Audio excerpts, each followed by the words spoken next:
And the 71st.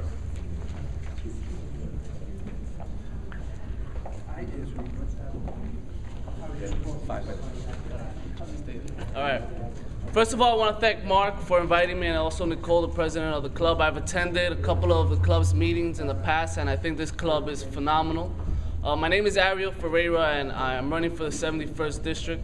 Just to let you know a little bit about myself, I was involved in a nonprofit organization as a youth program coordinator. From there, I went on to work in real estate for 2 years.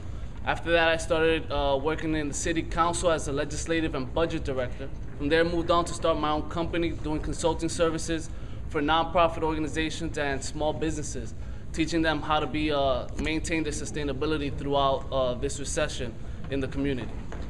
Just to let you know what has motivated me to run, and basically it's just to provide a choice to the community, a choice for solutions, you know, because in the past couple of years, years after year, there has been continuous cuts, continuous issues that our district faces, that our city faces, and that our state faces.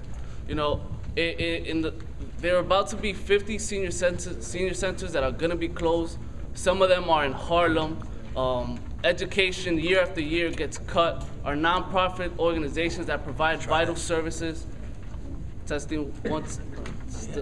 are providing vital services to the community are also being cut. So I come here not to speak about issues, but to speak about solutions. You know, there's ways that we can find money to cover these cuts.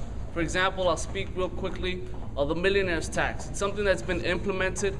They put it up 1%, so it's 7% now. But back 25 years ago, people who had an income of over $1 million used to get taxed 15%. And it's been cut down to 6.85, but it was put up 1% this year. But it was put up just temporarily for the next, I believe, 3 years. And what's going to happen in the next 3 years when that tax is removed and the $1 billion that was received in revenues is removed? We're going to get more cuts. So I will definitely advocate and push for it to be a tax that's permanent, because year after year in the previous years, due to the cuts, we've lost $16 billion in revenue just off of that tax.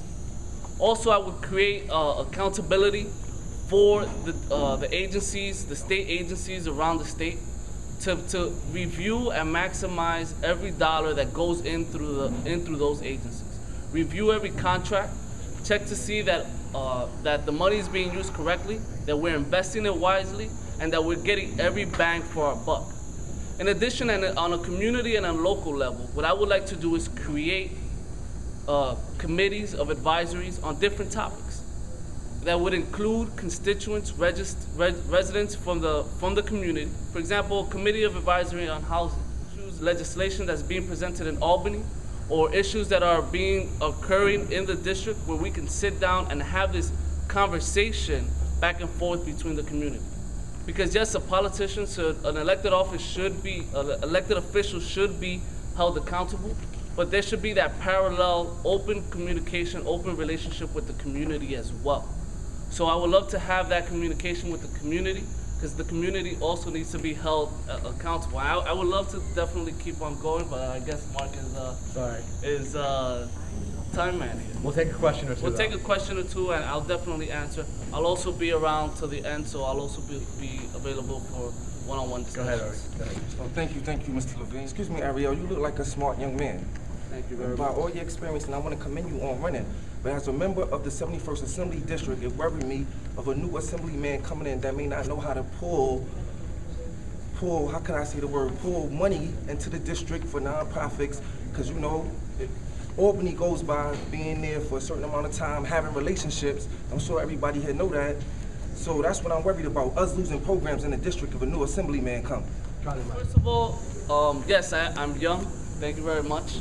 But I stand here because I have drank from the fountain of wisdoms of the elderly leaders in the community. So I stand here with the wisdom that I acquired from them, the maturity, the education necessary to build those relationships and bring in the funds. At the same time, I would like to do an initiative where I can work with nonprofit organizations and teach them other ways to acquire funds that not solely depend on elected officials. Because a lot of nonprofits sometimes wait or they get funds solely from the government or from an elected office. And as soon as that person does leave office, they go under. They sink under because they no longer have that relationship.